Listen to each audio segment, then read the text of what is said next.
¿Qué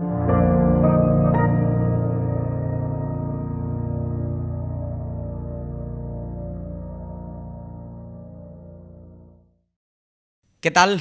Muy buenas tardes y bienvenidos al Instituto Juan de Mariana para esta conferencia que celebramos hoy a puerta cerrada con un invitado especial, con un invitado de excepción como es Axel Kaiser. Buenas tardes, bienvenido a Madrid, ya sabes que es tu segunda casa. ¿Cómo estás? Muy bien, gracias. Bueno, Axel y yo teníamos previsto compartir un panel con nuestro querido amigo John Mueller, que no puede estar en esta ocasión, pero al que mandamos un enorme abrazo. Y teníamos previsto compartirlo en esta misma sede, en esta misma mesa y en esta misma ciudad con decenas de personas que ya se habían registrado para participar en este evento organizado por el Instituto Juan de Mariana sobre la situación social, política y económica en Chile. Y a eso es a lo que nos vamos a referir en los próximos 30-45 minutos. Pero antes de eso es bueno recordar lo que sucedió. Es bueno recordar que Axel hace escasos días ya sufrió un boicot violento en una de sus conferencias en la ciudad de Ginebra, en Suiza, si no estoy yo, en Zurich, y que también en este acto que pretendíamos realizar aquí en Madrid, los tres ponentes hemos recibido por distintas vías informaciones, amenazas, bueno, que en definitiva lo que planteaban es que aquí se iba a producir lo mismo que ocurrió en Zurich y lo mismo que está pasando en otros espacios, en España y en otras partes del mundo, donde a los intolerantes de siempre parece que les molesta mucho que haya personas que piensen distinto y que tengan un discurso distinto sobre cualquier cosa, en este caso sobre Chile. Entonces, los fascistas nunca han tolerado a los liberales. Es verdad, y creo que por eso nos honra, ¿no?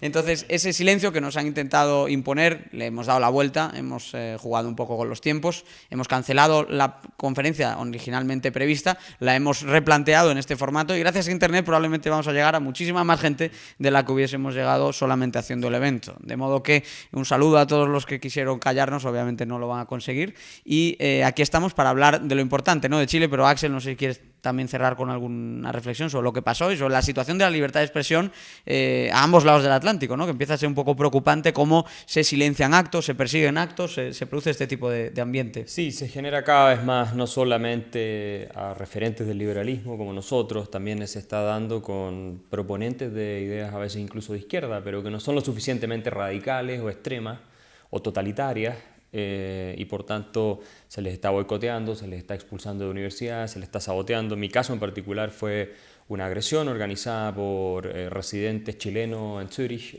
la mayoría de ellos, probablemente algunos que están ahí hace tiempo. En una época hubo muchos exiliados también en Suiza, y tal vez hay alguna conexión ahí, pero eran todos comunistas por los cánticos que estaban pronunciando al llegar. Subieron además sus videos a las redes sociales. Y obviamente los típicos gritos fascistas y todas esas cosas que ellos les encanta acusar a otros de lo que son ellos mismos. Digo, proyectan en otros lo que ellos son, digamos. Pero hay investigaciones policiales en este minuto abiertas. Vamos a esperar que ojalá encuentren responsables.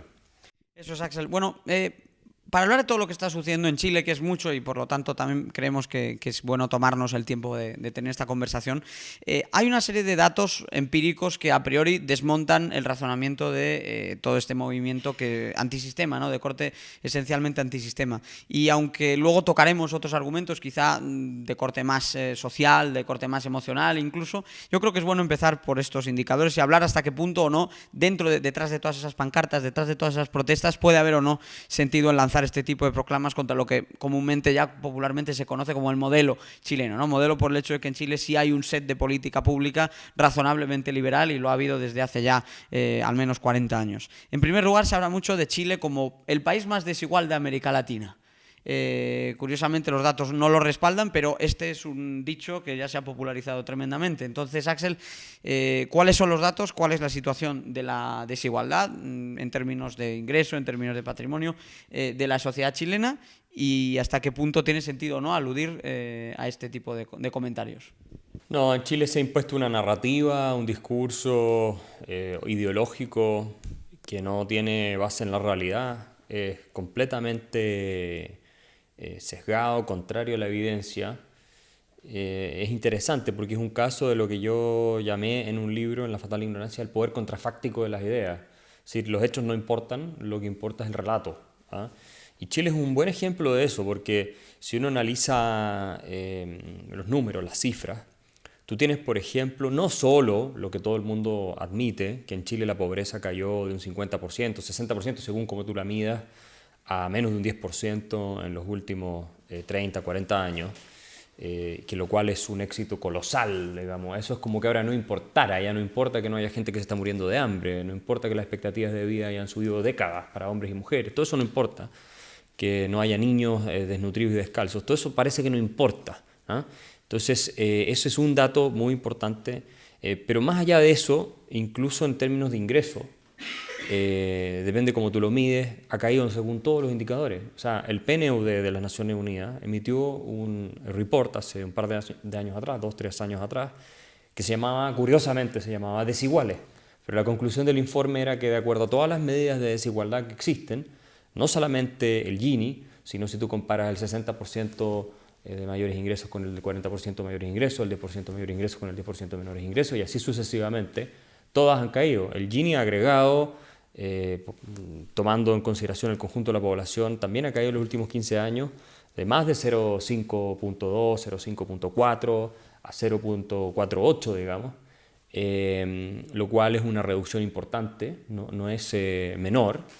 Sin embargo, eso no importa, y ya tú has hablado muchas veces de los estudios del profesor Sapelli, Claudio Sapelli en la Universidad Católica, que muestra cómo el Gini por generación, porque una cosa es el promedio de todos los habitantes de un país, que incluye los que son de generaciones más mayores y por lo tanto no fueron a la educación superior y por tanto sus ingresos son mucho más bajos. Entonces tú metes a ellos con los que son más jóvenes, que fueron y tienen ingresos más altos, la desigualdad aumenta, ¿verdad? Pero si tú lo vas haciendo solo por generación y comparas cada una consigo misma, la desigualdad en Chile no solo ha caído, ha colapsado. Ha caído pero de manera brutal de ingresos. Ahora, respecto a lo que tú mencionabas de desigualdad de patrimonio, hay un estudio de Credit Suisse también que es súper claro. La desigualdad de patrimonio, lo que tiene el 10% más de mayor poder adquisitivo, mayor riqueza en Chile respecto del resto, es muy parecida a los niveles suizos, es muy parecida a niveles de países europeos. Entonces, incluso es menor que en algunos países como Dinamarca. Entonces, uno se pregunta, ¿de dónde sale toda esta furia con el tema de la desigualdad? O sea, tú mídelo como tú quieras, incluso con el 1% más rico. Incluso con el 1% no somos mucho más desiguales que muchos países desarrollados que están en Europa. Andamos en un rango muy parecido. Entonces, somos menos desiguales que otros países de América Latina. Entonces, es una cosa realmente contraria a toda la evidencia. Y tú puedes ir analizando los datos. Y te voy a decir otro antecedente más. Según la OCDE, nosotros nos jactamos de estar en la OCDE, Chile tiene más movilidad social que todos los países de la OCDE.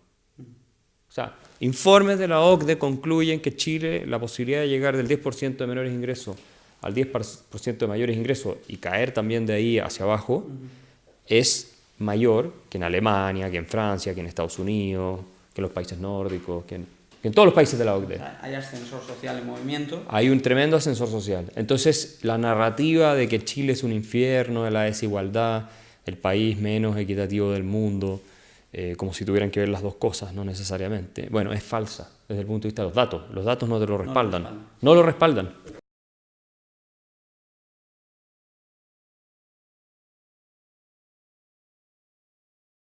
Muestran hoy en día un mayor acceso a la formación secundaria y superior, incluso que los Estados Unidos. De manera que, además de esa desigualdad tanto de renta como de patrimonio que estábamos comentando, la desigualdad medida como las oportunidades educativas también estaría reduciéndose. Estamos en un periodo de mayor oportunidad en la historia de Chile en términos de educación terciaria. La secundaria, hoy día la escuela la termina casi el 100% de los niños en Chile, de los jóvenes, termina un colegio, digamos. Eso antes no era así. El porcentaje más alto de toda América Latina. Tenemos también el índice de desarrollo humano más alto de toda América Latina. Cierto. Ahí entran factores como la esperanza de vida, salud, desarrollo educativo y sanitario, básicamente, sanitario, en el país, ¿verdad? En fin, así que tenemos niveles promedio y un poco por sobre el promedio de los países desarrollados, como Alemania, de gente que va a la educación terciaria, digamos. Y eso es algo que tampoco se dice. O sea, la cantidad de personas que está yendo hoy día a formarse, ya sean escuelas superiores técnicas o universidades en Chile, como porcentaje de la población, es altísima. Es como de nivel de país desarrollado, esa es la verdad. Lo que no tenemos es el nivel de productividad de los países desarrollados. Pues si la OCDE tiene $50 de productividad por hora, los chilenos tenemos 26. Entonces, claro, queremos vivir como si fuéramos un país rico, gastando lo que gasta Suecia o Alemania o Dinamarca, pero producimos la mitad o un tercio de lo que producen ellos. Entonces, ese es el gran... Hay brecha, pero en capital humano, ¿no? Pero está mejorando entonces en ese sentido No, también. ha mejorado mucho, por eso es que podemos estar en la OCDE, si no, no podríamos tampoco, yo creo, haber entrado, si no hubiéramos tenido algún avance en esa materia. Pero nos queda muchísimo por avanzar en términos de, claro, cuando tú comparas Chile, los indicadores así, con muchos países desarrollados, nosotros tenemos los mismos o mejores que los países desarrollados. Lo que no tenemos es un ingreso per cápita más alto y no tenemos una productividad mayor. Entonces, por supuesto que dentro de la población de Chile tienes un porcentaje enorme de gente que gana menos de $1.000 por mes o menos de $800 por mes. ¿Ya? ¿Por qué? Porque nuestra productividad es baja en el país. Entonces, no te da para tener ingresos demasiado altos. Y ese es un problema muy grave, porque es la diferencia entre un país que está en vías de desarrollo, que le queda mucho todavía por llegar, y un país desarrollado como Luxemburgo, como Suiza, como da lo mismo, cualquiera de esos. Y aparentemente nuestros políticos y muchos de nuestros activistas demagógicos, los que yo llamo los fabricantes de miseria de siempre, quieren a través del Estado hacernos dar el salto a la calidad de vida de Suiza o de Dinamarca sin que nuestra productividad aumente. Y es donde pregunto cómo ellos quieren lograr eso. Y no tienen ninguna respuesta. Creen que haciendo crecer el Estado vamos a terminar así. Yo les digo que vamos a terminar igual que Argentina, o en el peor de los casos Venezuela, pero Argentina por lo menos. Déjame preguntarte precisamente por eso, aumentar el tamaño del Estado. En los últimos años ha aumentado mucho el tamaño del Estado en Chile, un 40%. ¿no? Parecería entonces que estamos hablando de un Estado ausente, un Estado tan limitado que prácticamente no se ve, y sin embargo, a pesar de que está aumentando con fuerza el gasto público, los impuestos a las empresas han experimentado un crecimiento muy importante en Chile en los últimos años. Esto ha sido incluso consensuado por gobiernos que han sido de un sello y de otro, ¿no? Esto se aprobó con gobiernos de la concertación, se ha mantenido también o incluso ha exacerbado en el caso de los impuestos a las empresas en mandatos del presidente actual, también presidente anterior, Sebastián Piñera. Entonces, tampoco se sostendría la idea de que un Estado más grande conducirá a un mayor bienestar social, una mayor felicidad con el modelo, porque ese Estado más grande, como bien decías, un 40% más grande en el tamaño de sus presupuestos, en el alcance de sus impuestos, a pesar de todo ello, ese despliegue de estatismo, ¿no? Objetivamente hablando, de la economía, lo que hoy tenemos es un Chile más incendiado por esa insatisfacción que en ningún otro momento de la historia reciente. Y es que Chile se está convirtiendo en un país de impuestos europeos y servicios centroamericanos o sudamericanos, servicios públicos sudamericanos. El tamaño del Estado en los últimos 15 años, un poco más, ha crecido cerca de un 40% sobre el producto. Los impuestos a las empresas hoy día que se pagan en Chile son más altos que en Suecia, son más altos que en Noruega, son más altos que en la mayoría de los países de Europa. Los impuestos personales también están subiendo a la tasa marginal sobre el ingreso personal. Lo había bajado la reforma de Bachelet, pero ahora Piñera los va a subir. Entonces, lo que ocurre, a mi modo de ver, es que porque hemos hecho estas reformas estatistas, intervencionistas de incremento de impuestos, es que se ha estancado el crecimiento económico en el país, la inversión se ha reducido muchísimo y eso ha impedido que haya un alza también sostenida en los salarios como venía ocurriendo en las décadas anteriores.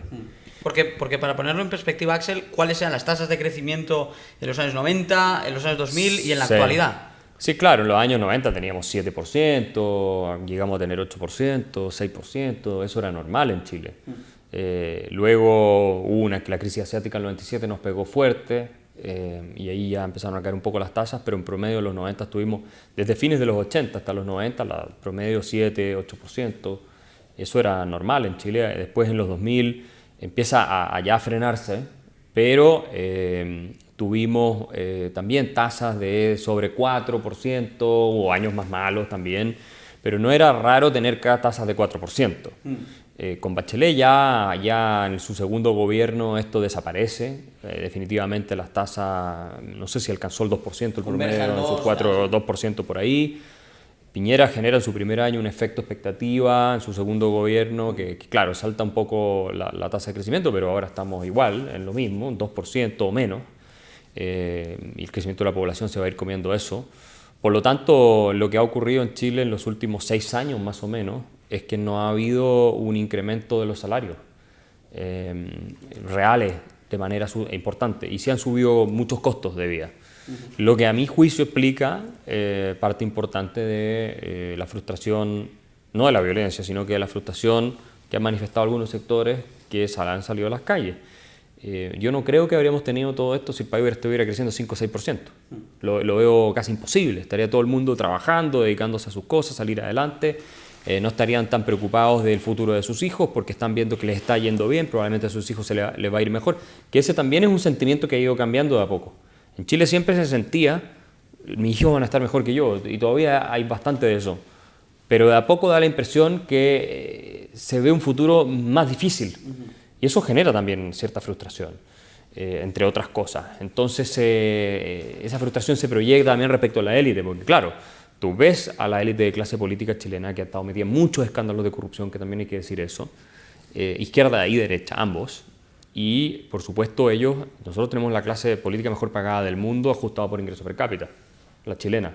Entonces, da mucha rabia cuando ya a la población no siente progreso ella, pero sí ve que los que están arriba liderando el país se están llenando los bolsillos, y también hasta cierto punto con los empresarios, porque ha habido escándalos de colusión, de corrupción con la política, y por supuesto en la clase empresarial más acomodada, porque la mayoría de los empresarios no son acomodados, son pymes. Bueno, es más fácil que se cultive ese resentimiento porque, claro, ellos no enfrentan esos mismos problemas. La idea del resentimiento, en cualquier caso, venía un poco de atrás, porque tú, ya no recuerdo hace cuántos años, pero publicaste aquel libro titulado El Chile que viene, sí, en el cual sí anticipabas un poco parte de esta deriva. Era algo así como que el modelo no tiene quien le escriba. No había una defensa de cuáles son los ingredientes centrales del sistema. Incluso uno de los ministros, Valdés, de la presidenta Bachelet, ha publicado un estudio en Harvard que muestra cómo el crecimiento ha sido el principal factor reductor de la pobreza, generador de oportunidades. Y a pesar de todo eso, como decías tú en algunos de estos libros tuyos, también La fatal ignorancia o incluso La tiranía de la igualdad, se ha hablado muchísimo de inequidad, se ha hablado mucho de comparar el 10%, el 1%, es decir, se ha generado un discurso muy empobrecedor y no se ha hablado de oportunidades de crecimiento. Todo esto venía de atrás desde el punto de vista del campo de las ideas, y el otro día, creo que lo comentábamos tú y yo, se ha ido empujando a la población hacia un precipicio, y la caída era más en términos relativos, hasta que ya ha calado ese descontento de forma mucho más radical. Si sabes lo que se está reflejando, Diego, desde hace tiempo en Chile, y que yo escribí este libro, El del Chile que viene, fue mi primer libro, el año 2007, yo tenía 24 años, 25 años. Lo que se está reflejando es que tenemos la clásica, al final, mentalidad latinoamericana redistributiva, la idea de que la riqueza es algo fijo que está ahí y que solamente importa cómo se distribuye y se reparte, nada más. Es muy propio de los países subdesarrollados con recursos naturales. Tenemos el petróleo, veamos cuánto le toca a cada uno. Tenemos el cobre, veamos cuánto le toca a cada uno. Y al final es una pugna entre grupos, en que se ha ido fortaleciendo el grupo más de izquierda, por repartir lo que se entiende que es algo dado casi por la naturaleza, que está ahí, y que por instituciones que son injustas, que son discriminadoras, que son malignas, no le está llegando de manera igualitaria a todos. Por supuesto, hay detrás de esta estrategia también o de este discurso, una estrategia para aquellos que defienden la redistribución, encaramarse sobre la cima de ingresos de todos los demás para poder efectuar la redistribución. O sea, no puede existir un buen socialista que no viva como un gran capitalista. El capitalismo es necesario para ser un socialista que pueda hacer su trabajo, la comodidad, el lujo, todas esas cosas. Entonces, también es una estratagema para llegar al poder y poder hacerse de esos recursos, ¿no es cierto? Ahora, yo creo que Chile llegó a su punto máximo de desarrollo y ya fracasó. Yo creo eso. Yo creo que esto no tiene remedio en el mediano ni en el corto plazo. En el largo plazo sí, puede ser. Nosotros estamos trabajando por el largo plazo. Pero a mi modo de ver, volvimos a ser un país latinoamericano más. Por eso que decíamos, por esa erosión de los valores, si quieres, burgueses, ¿no? Pero que conducen al desarrollo. Porque el discurso que se instaló es que Chile es un infierno, que Chile es un desastre, que Chile es un país injusto, un país terrible, maligno, cruel, un país que vale la pena desechar. Ese es el discurso que se instaló. A pesar de todo el éxito que hemos tenido, sin reconocer nada de lo bueno. No es que se reconozca, no es que sí hicimos y entonces salvemos. No. Es que no se reconoce nada.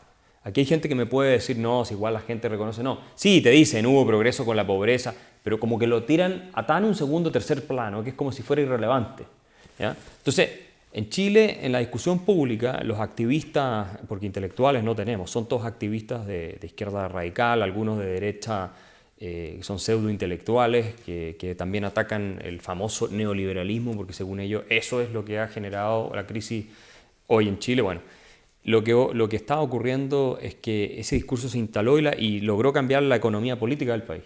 Desde la creación de riqueza y oportunidades que tú mencionabas, a la mera redistribución de riqueza y a la obsesión con el que le va mejor. El que tiene más. Ese es el problema.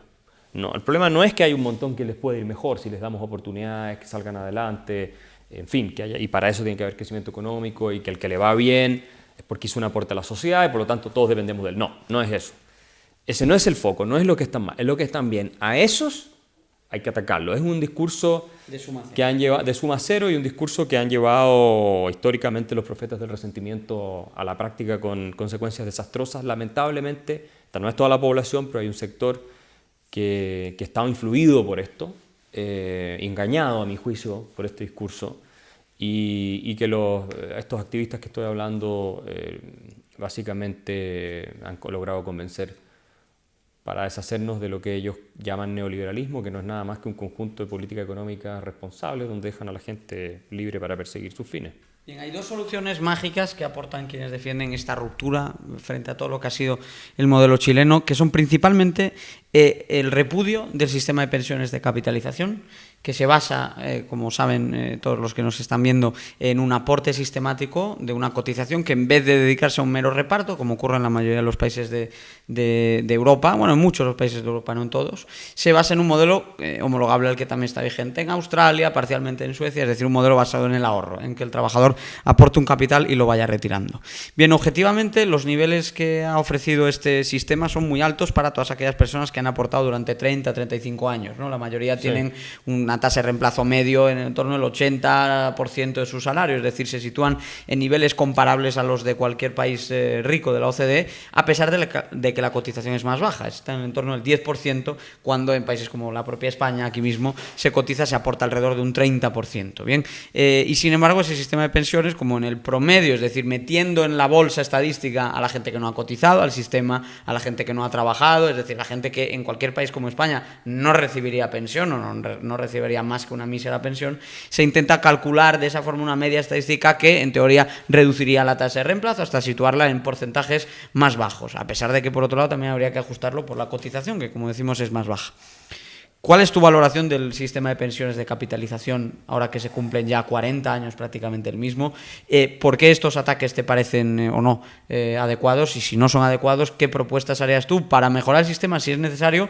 O qué propuestas, bueno, en definitiva, tu valoración de todo este discurso, porque estamos ya camino de los 40 años de capitalización en Chile. Mira, hace poco tiempo atrás Bloomberg hizo un ranking de sistemas de pensión en el mundo. Casi todos los países del mundo tienen sistemas de pensiones. Bueno, resulta que en ese ranking de Bloomberg, Chile es el 8º país con el mejor sistema de pensiones del planeta. 8º país. Mejor que casi todos los países de Europa, mejor que casi todos los países desarrollados, mejor que, obviamente, todos los Australia, países. Que tiene un sistema muy chileno, también es de los mejores puntuados. Es de los mejores del mundo. O sea, que hay un patrón ahí. En ese, exacto. Entonces, ahí se toman en consideración muchas variables, por supuesto. Ahora, ¿cuál es la única variable bajo la cual se está analizando el sistema de pensiones chileno? ¿Cuánto le paga a los jubilados? Eso es todo. Es lo único que importa. Yo lo llamo la variable mágica. Porque, evidentemente, si tú crees que un sistema de pensiones tiene la obligación, en un mundo de recursos escasos, en fin, de dar excelentes pensiones a los jubilados o buenas pensiones a los jubilados, independientemente de todos los demás factores de la realidad, tú estás en una discusión que es propiamente irracional, esotérica, mágica.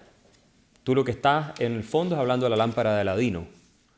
Tú no estás hablando de un sistema de pensiones que tiene que generar una rentabilidad de acuerdo a cuánto aportaron ingresos, los participantes, gastos, el porcentaje de cotización que tú pagas todos los meses, la densidad de las cotizaciones, la tasa de retorno sobre el capital, las expectativas de vida, suma y sigue la cantidad de factores. No estás tomando en consideración nada de eso. Por supuesto, todos queremos que hayan pensiones altas. y es un drama cuando tú tienes gente de tercera edad que tiene pensiones bajas. Eso es así. Nadie puede estar a favor de que haya pensiones bajas. O sea, si de verdad estuviera la lámpara de Aladino, pudiéramos llamar al genio y decir, oye, te ofrezco 3 deseos y uno de ellos fuera sobre pensiones, ¿qué nos costaría decir, oye, por favor, que todo el mundo tenga una pensión infinita? Por supuesto, pero no es esa la realidad, no estamos hablando de eso. Pero así lo plantean los demagogos, los políticos, los activistas irresponsables, los fabricantes de miseria. Entonces, como es emocional el discurso y los hechos no importan, yo creo que vamos a terminar de romper el sistema de pensiones en Chile. ¿Y sabes cómo lo vamos a hacer? Ahora viene una nueva constitución, probablemente. El segundo tema por el que te quería preguntar. Que es otro tema, Gamán.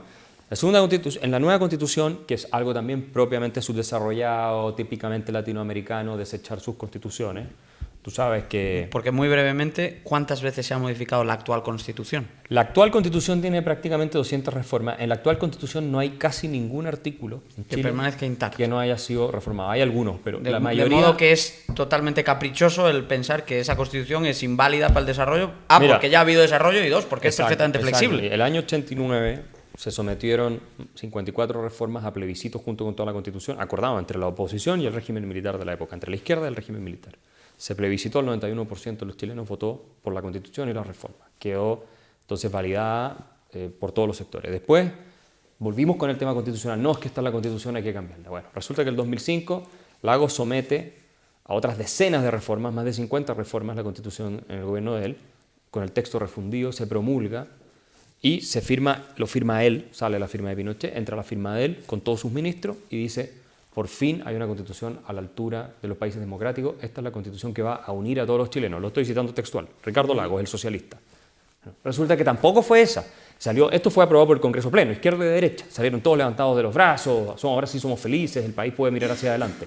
Resulta que no fue suficiente tampoco eso. Ahora nos vienen a decir que el problema de nuevo es la constitución.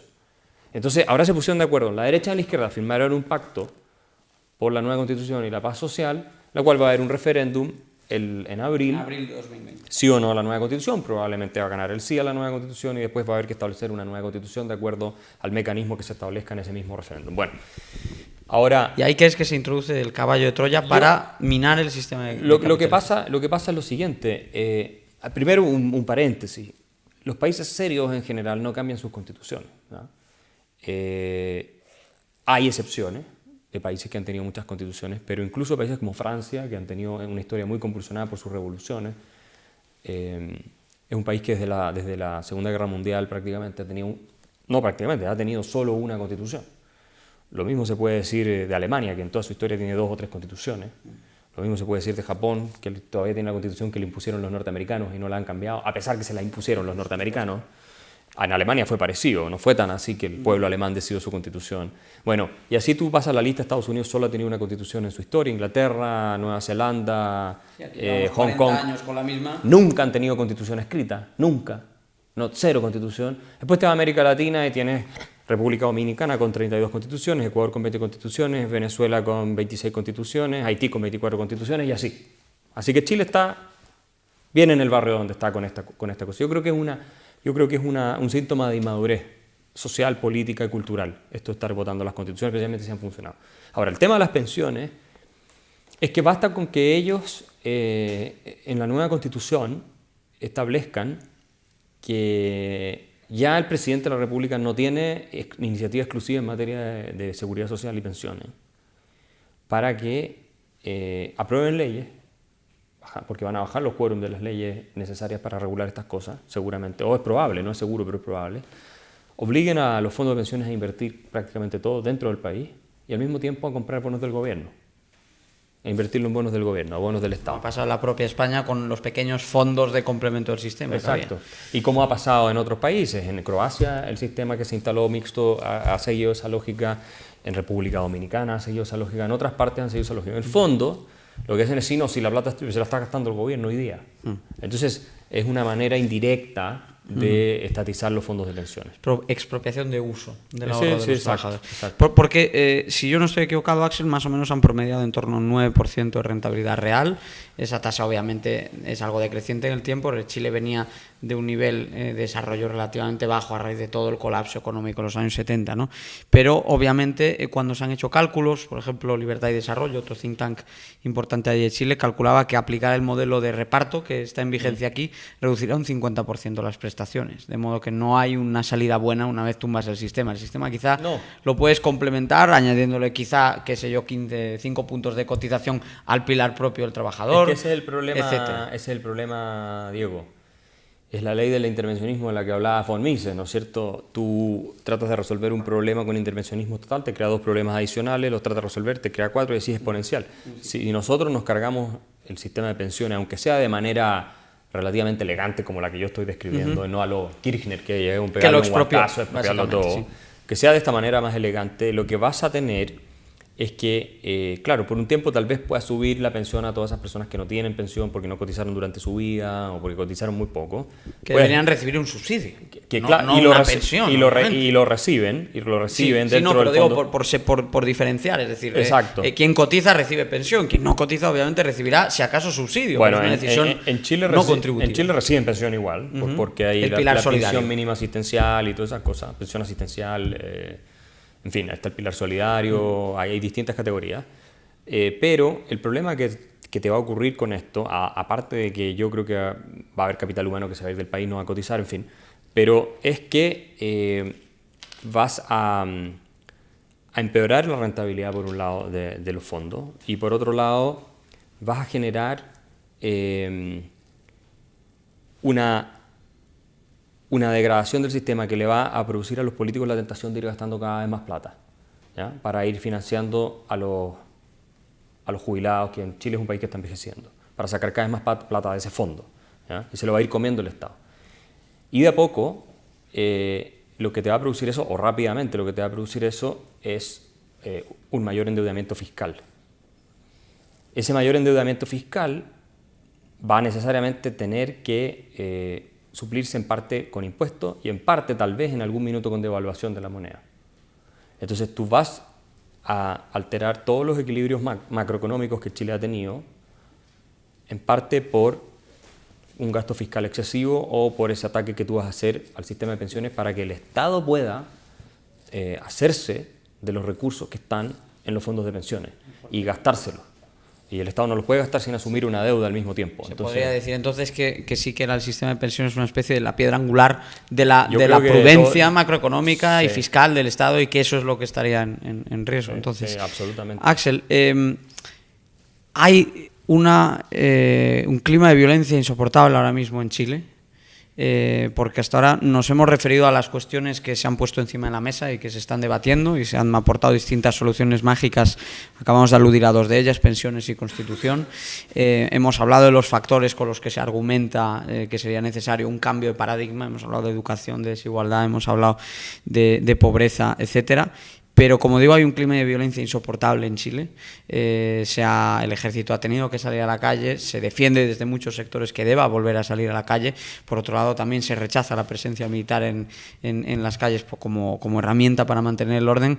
Y yo no sé cuál es el discurso que tú mandarías, ¿no? ¿Cuál es el mensaje que mandarías ante la situación de violencia que estamos viendo? Porque día sí y día también estamos viendo imágenes, además, de incluso de cierta espectacularidad, quema de iglesias, incendios de edificios y luego delincuencia común, que por cierto yo, si no recuerdo, creo que ya llevabas tú algunos años alertando de la delincuencia común, ciertos asaltos a la seguridad física, pero lo que estamos viendo ya es otra cosa. Sí, yo creo que estamos viendo un tipping point. O sea, acá lo que ocurrió es que durante décadas en Chile avanzó la impunidad, se hizo una reforma al sistema de justicia criminal que tenía algunos principios sensatos que debían introducirse, pero fue extremadamente garantista, inspirada en sociología más bien de izquierda, que ven al delincuente como una víctima de la sociedad.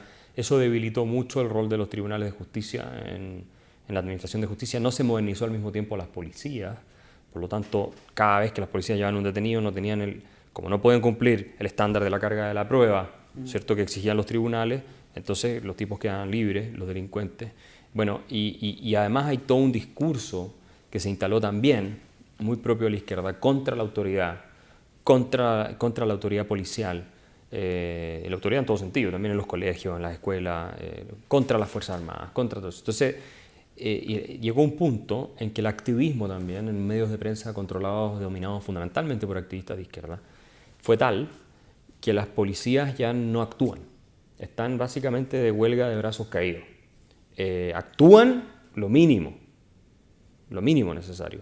En la 9ª región, en Chile, ya tiene un terrorismo hace 10 años o 15 años desbocado, donde han matado gente, donde han quemado casas, donde han quemado cientos de tractores, de camiones, en fin, que supuestamente es indigenista, no es indigenista, la mayoría de los mapuches no quiere saber de eso, votan predominantemente por la derecha, no tienen nada que ver con el activismo de extrema izquierda con el que se identifican estos grupos terroristas, aparte vinculados con el narcotráfico. Entonces, el Estado de Derecho en Chile viene desmontándose hace mucho tiempo. Chile hoy día yo creo que es una especie de democracia semifallida, en el sentido de que el Estado podría, si hubiera voluntad política, garantizar el orden público, el derecho a propiedad, el derecho a la vida, pero debido a la ideología predominante de nuestra élite política, intelectual, periodística y en parte también judicial, eso se ha hecho en la práctica imposible. Y lo observamos ahora en estos eventos en Chile. En Chile lo que quedó en evidencia es que cualquiera puede hacer lo que quiere. O sea, que Chile no tiene ni una posibilidad de responder para garantizar el derecho de circulación, el derecho a la vida, el derecho a propiedad de las personas. O sea, el Estado de Chile es un Estado casi fallido. Y hoy sale en la prensa chilena que Walmart, a quienes les incendiaron cientos de supermercados y les saquearon cientos de supermercados, demandó al Estado de Chile precisamente por su incapacidad de proteger el derecho a propiedad, que es su obligación constitucional. Vamos a ver en qué queda ese juicio. No le tengo mucha fe a que los tribunales le den la razón a Walmart, pero es revelador. Pero es revelador de algo que preocupa también a los chilenos hace mucho tiempo. En todas las encuestas, número 1 es la criminalidad, la delincuencia, el narcotráfico, todas esas cosas. Y, a mi juicio, es por ahí por donde si es que en algún minuto llega a colapsar la democracia chilena, que estuvimos a muy poco de que ocurriera eso, va a ser por eso. Va a ser porque la violencia está tan desatada y el Estado no tiene capacidad de reacción que finalmente no va a quedar otra alternativa que los que pueden poner orden lo pongan. Y ¿tú ves eso posible? Sí, claro, en Chile de 2020, lo veo posible. Por ejemplo, no, el próximo año todo el desarrollo que se ha generado un clima de degeneración, pero si una espiral de violencia tan potente. Ya tuviste a Piñera llamando a los militares. O sea, eso ya pasó. Los militares estuvieron a cargo casi de todo el país durante una semana. Y hay unidad dentro de las Fuerzas Armadas. Absoluto. Los cuerpos de seguridad del Estado han emitido un comunicado muy claro, ¿verdad? Hay unidad entre las 3 ramas y Carabineros. Hay unidad en Chile, en las Fuerzas Armadas, gracias a Dios. Pero ellos también son perseguidos, digamos, por la prensa, son perseguidos por los tribunales, por los políticos. Entonces, es muy difícil que puedan actuar de acuerdo a lo que la misma ley establece si tú no tienes Estado de Derecho tampoco con ellos. E imparcialidad respecto a su función. Porque está bien cuando hay casos notorios de abuso, que haya la justicia actúe, tiene que ocurrir, como en cualquier país civilizado. Pero lo que tenemos en Chile es básicamente una especie de conflicto, de lucha, de clases entre la parte predominante de la clase política, intelectual, periodística y una parte del Poder Judicial y las fuerzas policiales. Las fuerzas policiales y de seguridad, las Fuerzas Armadas. Entonces, ¿cómo arreglas eso? No hay voluntad política en Chile para corregir el problema del desorden público y la delincuencia. Y esto que ocurrió ahora, donde se incendió el país entero, que no había ocurrido ni siquiera en tiempos de la Unidad Popular, antes del golpe de Estado de Pinochet, ni siquiera ahí había llegado a este nivel, lo dice gente de izquierda, que vivió la época. Es cierto, de hecho, que están cuantificados los daños en miles de millones de dólares. Son miles de millones de dólares. 2.500 creo que leí. Se calculan 100.000 empleos que se van a perder en las pymes. O sea, que si hablamos de un daño económico real, no hablamos de 4 barricadas en las calles. Ese es mi punto, de que esto está recién empezando en el sentido del desastre que significa para Chile, porque como hemos hecho puras malas reformas en los últimos 15 o 20 años, no se ha hecho nada bien en Chile en materia de productividad y crecimiento económico. Nada, todo se ha hecho mal. Salvo cosas muy menores, y seguimos en esa línea, y ahora vamos a poner impuesto al patrimonio, y ahora vamos a subirle más el impuesto a parecer a las empresas, y no vamos a reintegrar el sistema tributario, etcétera, etcétera. No va a haber ni una posibilidad de que se recupere la economía en Chile, y vas a tener más desempleo, no solo por esta destrucción, sino por la destrucción de las reformas. Vas a tener más desempleo, vas a tener además la inseguridad, que ahora ya se instaló como sensación generalizada.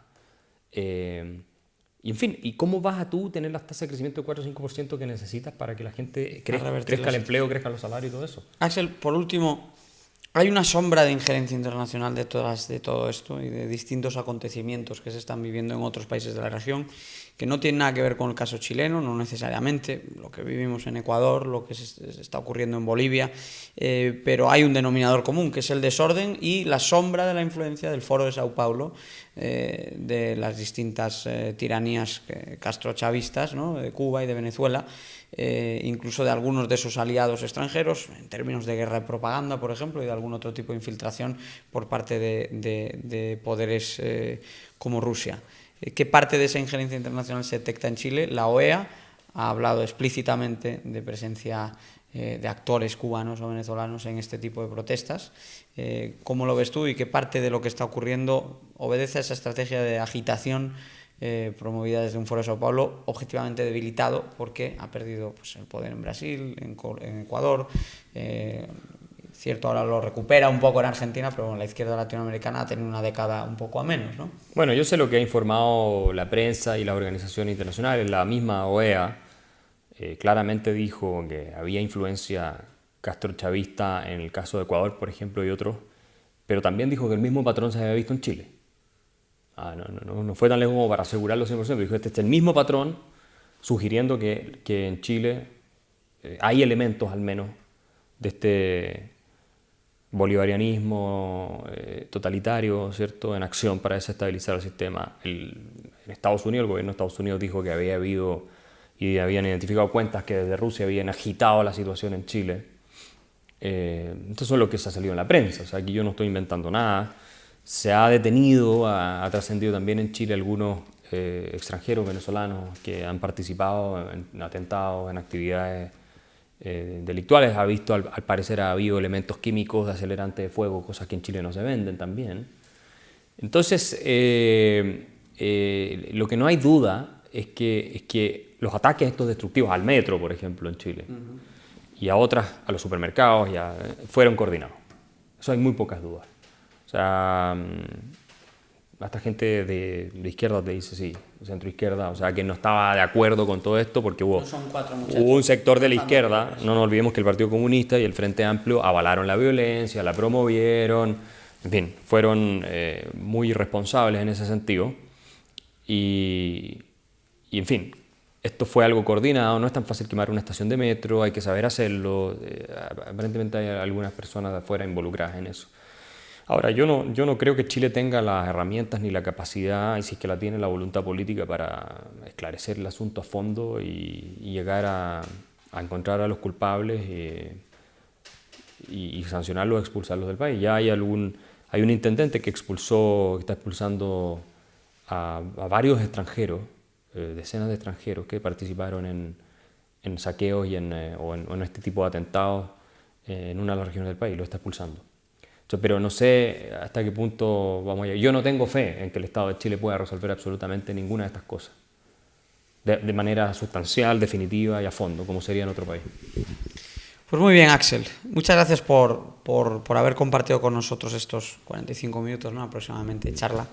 Queda demostrado que obviamente la situación social, política, económica que atraviesa Chile es muy delicada. Y yo, por último, quisiera terminar preguntándote y pidiéndote una última reflexión sobre el rol de las élites más vinculadas con las ideas liberales, también con las ideas conservadoras y con todo el espectro político del centro-derecha. Ahora mismo hay un gobierno que teóricamente está alineado en ese espectro político, que además tuvo un mandato potente en las últimas elecciones, logró una mayoría más que solvente. Y sin embargo parecería que a pesar de tener el poder y a pesar de que existe un clima suficiente para quizá intentar demostrar que existen otras maneras de abordar estos problemas, no está ocurriendo. Y el poder está en manos del centro derecha, no está en manos del centro izquierda. ¿Cuál es el mensaje que podrías mandar o cuál es la valoración que haces del papel de esas élites a las que básicamente les dedicaste en su día un libro, La fatal ignorancia, pidiéndoles un poco de responsabilidad, pidiéndoles un poco de valentía, un poco de coraje a la hora de defender el modelo en todo tipo de frentes y en todo tipo de escenarios. Ahora, desde el gobierno se promueve o se valora positivamente la idea de introducir cambios, cambios de todo tipo, ¿no? Se está validando la protesta violenta en gran medida al introducir estos cambios tan radicales en el sistema. ¿Cuál sería tu mensaje para esas élites que creen que por esa vía les van a perdonar la vida?